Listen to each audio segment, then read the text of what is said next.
کار ہے. بیت المقدس اور مسجد اقصی میں اس وقت خون سے وہ رنگین ہے سرزمین، لیکن ہم اسی طرح بازار آپ دیکھیں آباد، اور کہیں پر آپ دیکھ لیجئے بے حیائی اور بے پردگی. اور یہ 1400 سال پہلے حضور اکرم صلی اللہ علیہ وآلہ وسلم نے یہ نشانی بتائی تھی. ایک زمانہ ایسا آنے والا ہے کہ جس میں عورت جو ہے وہ لباس پہن کر بھی بے لباس ہوگی.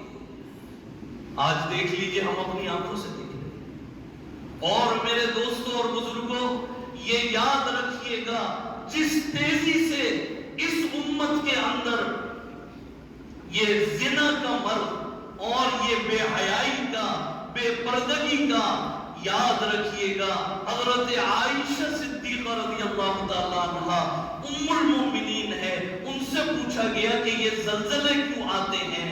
فرمائے کہ جب زمین پر کثرت سے بے حیائی ہونے لگے، جب زمین پر جو سجدہ کرنے کے لیے اللہ نے بنائی ہے، جو عبادت کرنے کے لیے اللہ نے بنائی ہے، جب اس زمین پر زنا ہونے لگے تو پھر اللہ تعالیٰ اس زمین کو بھی ہلا دیتے ہیں اور حکم دیتے ہیں کہ اے زمین تو ہل جا، اور پھر وہ زمین کسی کے پھر قابو میں نہیں آتی. کیا یہ زلزلے آپ نہیں دیکھ رہے؟ اور آپ یہ دیکھیں کہ یہ زلزلے یہ رک نہیں رہے، اور کسی کو نہیں پتا کہ کس وقت یہ زمین ہم سب کو لے کے گیا ہے. بے حیائی، بے پردگی. اور آج تو بے پردگی اور بے حیائی اتنی عام ہو گئی ہے کہ آپ کو کہیں پر جانے کی ضرورت نہیں ہے، بس اپنا فون کا جو لاک ہے وہ کھولیے اور اسکرین کو سکرول کیجئے اور دیکھیے کیسی کیسی دجال اور اس کی جو آلہ کار ہیں وہ کیسے آپ کو گمراہ کرنے پر اور آپ کی اولاد کو گمراہ کرنے پر لگے ہوئے ہیں.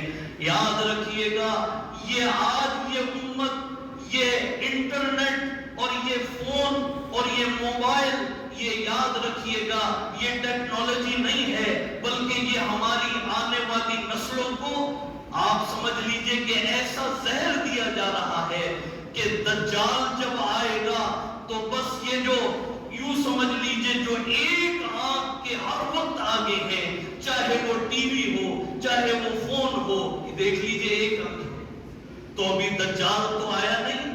تو دجال کا جو لوگ انتظار کر رہے ہیں، ان دجالی قوتوں نے یہ چیزیں ایسی بنا دی ہیں کہ اہل ایمان اور مسلمانوں کو اتنا غافل کر دو ان چیزوں میں لگا کے کہ وہ بالکل بھول جائیں فلسطین کو بھی، مسجد اقصی کو بھی، اور مسجد اقصی میں جن بچوں کو، عورتوں کو، بوڑھوں کو، معصوم چھوٹے چھوٹے بچے جو کوئلہ جن کو بنایا جا رہا ہے، ان کو بھول جاؤ، بس تم ٹک ٹاک اور یہ جتنی لعنتیں ہیں اس میں مگن رہو.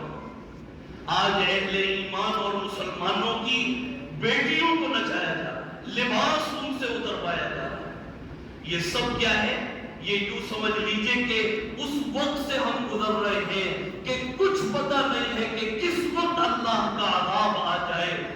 آج بھی اگر امت نے توبہ نہ کی اور دن رات ہم اسی میں، آج 18واں روزہ ہم نے اختیار کیا ہوا ہے، آج 18 دن گزر گئے، اگر میرا قرآن کریم نہیں کھلا، میرے گھر میں تلاوت جاری نہیں ہوئی اور دن رات ٹی وی بھی چلتا رہا، فون بھی چلتا رہا، گھر میں نمازیں بھی چھوٹتی رہی، آج 18 دن ہو گئے، مجھے تہجد پڑھنے کی توفیق نہیں ہوئی، آج 18 دن ہو گئے، رات کے کسی حصے میں میری آنکھ سے آنسو نہیں نکلے، تو سمجھ لیجئے گا کہ ہم بھی پھر صحیح راستے پر نہیں چل رہے. یہ سوچنے کا مقام ہے. کوئی اتنے بڑے مجمع میں کوئی یہ نہیں کہہ سکتا، کوئی دعویٰ نہیں کر سکتا کہ وہ اٹھ کر یہ کہہ دے مجھ سمیت کہ اگلا رمضان میں زندہ رہوں. کسی کو پتہ نہیں. یہ اتنا بڑا مجمع ہے، مجھ سمیت پتہ نہیں کون چلا جائے. کیا آپ دیکھتے نہیں دن رات ایکسیڈنٹ نہیں دیکھتے؟ کیا آپ دیکھتے نہیں ایک اچھا خاصا مسلمان، صحت مند مسلمان دیکھتے ہی دیکھتے وینٹیلیٹر پر آ جاتا ہے اور وہ اتنا خوبصورت چہرہ اس کو مٹی میں دبا کر ایسے آ جاتے ہیں کہ جیسے ہم اس کو کبھی جانتے ہی نہیں تھے. تو آپ کیا سمجھتے ہیں کہ اگلا سال ہمیں ملے گا یا نہیں ملے گا؟ آج اگر 18 دن گزر گئے اور میں عبادت کی طرف متوجہ نہیں ہوا، اللہ کی یاد میں نہیں لگا، اور اس موقع پر جب اللہ نے سب سے بڑا دشمن ابلیس اور شیطان، میرے دوستوں اور بزرگوں یاد رکھیے گا، جو سب سے بڑا انسان کا دشمن ہے، آج تو ابلیس اور شیطان بھی قید ہے. تو پھر یہ بازاروں میں کون پھر رہے؟ پھر یہ آپ دیکھیے کیا ماحول ہے، آپ مجھ سے بہتر جانتے ہیں، میں تو باہر میں نہیں جاتا.